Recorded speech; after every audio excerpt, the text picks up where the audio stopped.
औज़ुबिल्लाहिमिनश्शैतानिर्रजीम बिस्मिल्लाहिर्रहमानिर्रहीम। शुरू करती हूँ मैं अल्लाह के नाम से जो नहायत मेहरबान और रहम करने वाला है। मुअज़्ज़िज़ सामीन कराम, अस्सलामु अलैकुम रहमतुल्लाहि व बरकातुहू। उम्मीद है आप खैरियत से होंगे।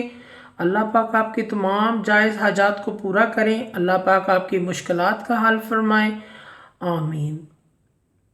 आज का हमारा मौजू है ख्वाब के अंदर कुरान शरीफ पढ़ना या देखने के हवाले से। इसकी मुख्तलिफ़ सूरतें हैं और मुख्तलिफ़ ताबीरें हैं जो इस वीडियो में बयान की जाएंगी।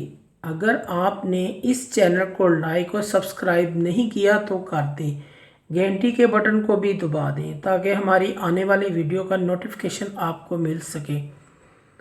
आज का मौजू शुरू करते हैं कुरान मजीद को पढ़ना और देखने के हवाले से। ख्वाब में, ख्वाब के अंदर कुरान मजीद को पढ़ना और देखने के हवाले से। ख्वाब के अंदर कुरान मजीद को देखना इल्म हासिल होने, अक्लमंद होने और दानिशमंद होने की अलामत है। ख्वाब के अंदर कुरान मजीद की लिखाई करना यानी लिखना बाइस रहमत और बरकत है, हदायत पाने और बुजुर्गी मिलने की अलामत है। ख्वाब के अंदर कुरान शरीफ पढ़ना हिकमत सीखेगा या दीनो दुनिया, ऐशो इशरत, जायदाद, हलाल रोज़ी से खुश होने या कुव्वत नुसरत के अंदर मशहूर होगा। ये तमाम बातें उसके लिए हैं जो ये देखे कि वो कुरान मजीद पढ़ रहा है, ख्वाब के अंदर ये तलावत कर रहा है, तो ये तमाम ताबीरें उसको हासिल होंगी जो मैंने अभी बयान की हैं। इसी तरह ख्वाब के अंदर कुरान शरीफ लेना काम में बुजुर्ग होने और इल्म अमल में कामिल होने की अलामत है। ख्वाब के अंदर कुरान मजीद का वर्क खा जाना ये नज़दीकी मौत की अलामत है, दुनिया से राहलत पाने की अलामत है। ऐसे शख्स को भी सदका और खैरात करना चाहिए। सदका और खैरात मुसीबत को टाल देता है। ख्वाब के अंदर कुरान मजीद बेचना, फ़रोख्त करना इस्लाम से किनारा कश होने, ज़िल्लत उठाने, गुमराही में गिरफ्तार होने की अलामत है।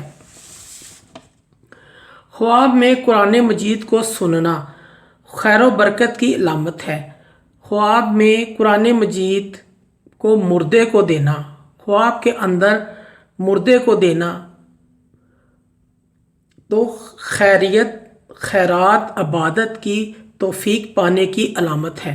ख्वाब के अंदर कुरान मजीद की तलावत को सुनना खैर व बरकत, भलाई की अलामत है। अगर कोई शख्स ख्वाब में कुरान मजीद की रहमत और बशारत वाली आयात को पढ़ता है तो वाजिब है कि खैरात करे और अल्लाह पाक का शुक्र अदा करे। हज़रत इमाम जाफ़र सादिक रहमतुल्लाह ताला अलैहि फरमाते हैं कि ख्वाब में कुरान मजीद का पढ़ना या तलावत करना इसकी 4 वजह हैं। आफत से सलामती, दरवेशी के बाद दौलत का मिलना, दिल की मुराद को पा लेना, बेदारी और परहेजगारी का हासिल हो जाना वगैरह वगैरह। मुअज़्ज़िज़ सामीन कराम, अगर आपको हमारी ये वीडियो अच्छी लगती है तो इसे सदका जारिया समझकर ज़्यादा से ज़्यादा शेयर करें। अल्लाह पाक आपकी मुश्किलात का हल फरमाएँ। अल्लाह पाक आपके हामी नासर हो। जज़ाकल्लाह।